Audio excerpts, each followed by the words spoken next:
Super Église et les détectives en action. Nous avons une question. Quel est le plan de Dieu? Un plan pour qui? Un plan pour toi? Un plan pour moi? Un plan pour nous? Les détectives associés vont suivre les traces des histoires bibliques pour connaître la vérité. Avec sœur Charline, frère Cédric, sœur Mélanie, sœur Naomi, sœur Ivana, sœur Éléonore, sœur Angélique, Élise, Yaël, Aileen, Eliakim, William, Noah, Jade, Adassa, Maïlan, Pavel, Nissi, Shérif, Jason, James, Cassie Hope, Cassie, Curtis, Chelsea Vicky, Naïli, Ketsia, Jonathan, Emmanuel, Kensley et Théo. Bonjour à tous. La réponse de l'énigme est la lettre N. Bonjour à tous. C'est le moment pour nous de chanter les livres de l'Ancien Testament. Chantez donc avec moi. Genèse, Exode, Lévitique, Nombre, Deutéronome, Josué, Juge, Ruth, 1 et 2 Samuel, 1 roi, 2 rois, 1 et 2 chroniques, Esdras, Néhémie, Esther, Job, Psaume, Proverbe, Ecclésiaste, Cantique, des Cantiques, Ésaïe, Jérémie, Lamentation de Jérémie, Ézéchiel, Daniel, Osée, Joël, Amos, Abdia, Jonas, Michée, Nahum, Habakkuk, Sophonie, Agé, Zacharie, et on finit avec Malachie. Bonjour les enfants, j'espère que vous allez très bien, que vous avez passé une bonne semaine. Alors, nous allons passer à notre verset de ce dimanche. Notre verset de ce dimanche, c'est un verset qui parle de la puissance du Saint-Esprit. Alors, c'est un verset que moi, personnellement, j'ai appris au quiz. Donc, je vais d'abord dire le début du verset. Et chez vous, vous allez essayer de trouver la référence. D'accord? C'est parti. Alors, le verset est « Mais vous recevrez une puissance, le Saint-Esprit survenant sur vous, et vous serez mes témoins à Jérusalem, dans toute la Judée, dans la Samarie et jusqu'aux extrémités de la terre. » Alors les enfants, c'est à vous de jouer, de trouver la référence. Pour ceux qui n'ont pas pu trouver la référence, vous allez aller dans vos Bibles, dans Acte 1, 8. Acte 1, 8. Et on va tous lire ensemble, tous ensemble. Acte 1, 8 nous dit « Mais vous recevrez une puissance, le Saint-Esprit survenant sur vous, et vous serez mes témoins à Jérusalem, dans toute la Judée, dans la Samarie et jusqu'aux extrémités de la terre. » Acte 1, 8. Alors les enfants, je vous encourage de vraiment bien apprendre ce verset. Et je vous dis à bientôt. Salut les enfants, je suis là pour la leçon. Pour commencer, la semaine dernière, on nous a parlé du Saint-Esprit comme la puissance qui nous permet ou qui a permis aux disciples de suivre le plan de Dieu. Aujourd'hui, nous allons essayer de se rappeler de l'impact du Saint-Esprit dans l'Église. Et là, on va parler un peu de l'Église du début du XXe siècle, c'est-à-dire vers 1900, après Jésus. Et concernant cette Église, c'est un peu une histoire. On va parler un peu de l'histoire de l'Église. En fait, en cette période, il y avait un monsieur, il était un enseignant de la parole de Dieu. Il avait sa classe, il avait ses étudiants. Un jour, il a donné un devoir à ses étudiants pour savoir, pour vérifier dans la Bible, pour voir qu'est-ce qui prouve que quelqu'un a reçu le Saint-Esprit. Et c'était pendant la période de Noël. Les étudiants sont partis en vacances et lorsqu'ils sont revenus, tout le monde a dit que c'était le parler en langue, comme signe qui montrait qui confirmait qu'une personne est baptisée du Saint-Esprit. Et qu'est-ce qui s'est fait? Tout de suite, ils se sont rendus compte que et l'enseignant et les étudiants, il n'y a personne qui a reçu le Saint-Esprit avec évidence du parler en langue.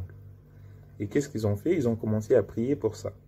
Et après quelques temps, il y a eu quelques étudiants qui ont été baptisés du Saint-Esprit.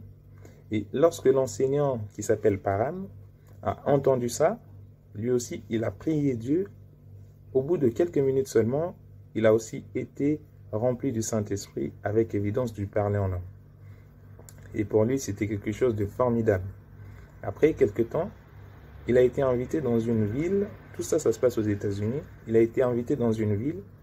Et dans cette ville, Dieu l'a puissamment utilisé. Il y a eu plusieurs personnes qui ont donné leur vie à Christ. D'après les journaux locaux, il y a eu plus de 800 personnes qui ont donné leur vie à Christ. Et au bout de 3 semaines, on comptait plus de 500 personnes qui se sont converties et ils ont connu cette expérience de la Pentecôte.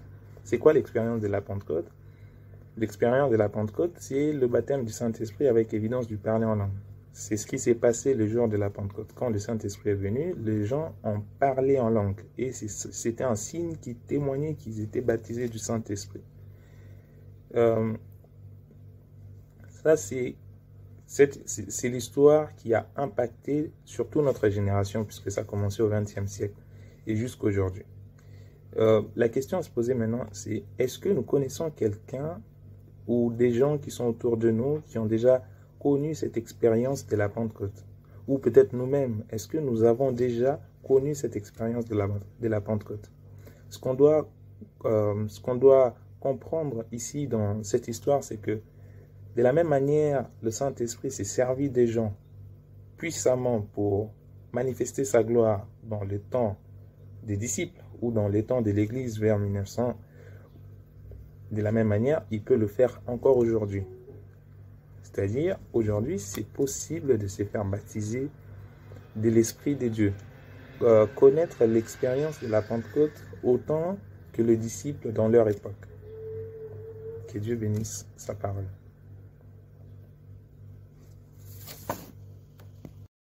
Alors, et si nous résumions tout ce que nous avons appris aujourd'hui? Nous avons appris qu'au début du 19e siècle, il y a eu un grand réveil. Pas ce genre de réveil, plutôt ce genre de réveil. Un réveil spirituel. Un réveil de la prière dans le Saint-Esprit. Nous avons aussi appris qu'au milieu de ce réveil, des étudiants avaient vécu quelque chose d'extraordinaire. Et ce n'était pas n'importe quels étudiants. Ces étudiants étudiaient la Bible. La chose extraordinaire qu'ils ont vécue, c'est une expérience. Pas n'importe quelle expérience, non. Une expérience spirituelle. Ils ont expérimenté le Saint-Esprit. Souvenez-vous, nous avons aussi dit que un de leurs professeurs leur a demandé de prouver que l'on pouvait être sûr que l'on était rempli du Saint-Esprit quand on parlait en langue. Eh bien, ce professeur a lui-même été vivement touché quand il a su et appris que plusieurs de ses étudiants avaient eux-mêmes expérimenté ce baptême du Saint-Esprit. Et c'est comme cela qu'une effusion au milieu d'eux également a commencé. Une effusion, c'est-à-dire que plusieurs personnes ont reçu le Saint-Esprit également. Et quand je dis plusieurs, c'est vraiment beaucoup. Au début, c'était 500 personnes, puis 800 personnes, puis 1000 personnes. Et cela a continué. Et la bonne nouvelle dans tout cela, c'est qu'aujourd'hui encore, nous pouvons être baptisés du Saint-Esprit. Tout le monde peut être baptisé du Saint-Esprit parce que c'est une promesse de Dieu pour nous. Vous, moi, nos amis, notre famille, tout le monde peut être baptisé du Saint-Esprit. C'est pourquoi, les enfants, je veux vous inviter à prier avec moi. Si vous avez déjà reçu le Saint-Esprit, alors demandez au Seigneur de vous renouveler. Mais si vous ne l'avez pas encore reçu, je veux vous inviter à dire cela avec moi. Seigneur Jésus, je reconnais que tu es le Dieu Tout-Puissant, le seul vrai Dieu. Et je te demande pardon pour tous mes péchés. Lave mon cœur, purifie-moi. Seigneur Jésus, je veux te recevoir comme Seigneur et Sauveur. Alors viens et entre dans mon cœur. Je t'aime, Seigneur Jésus. Tu es merveilleux, tout-puissant, excellent. Tu es glorieux, Seigneur Jésus, et je t'adore. Amen. Et n'oubliez pas, les enfants, Dieu a un plan pour chacune et chacun d'entre nous. Et dans ce plan, il a prévu pour nous que nous recevions son Saint-Esprit en nous. Bonne semaine à tous.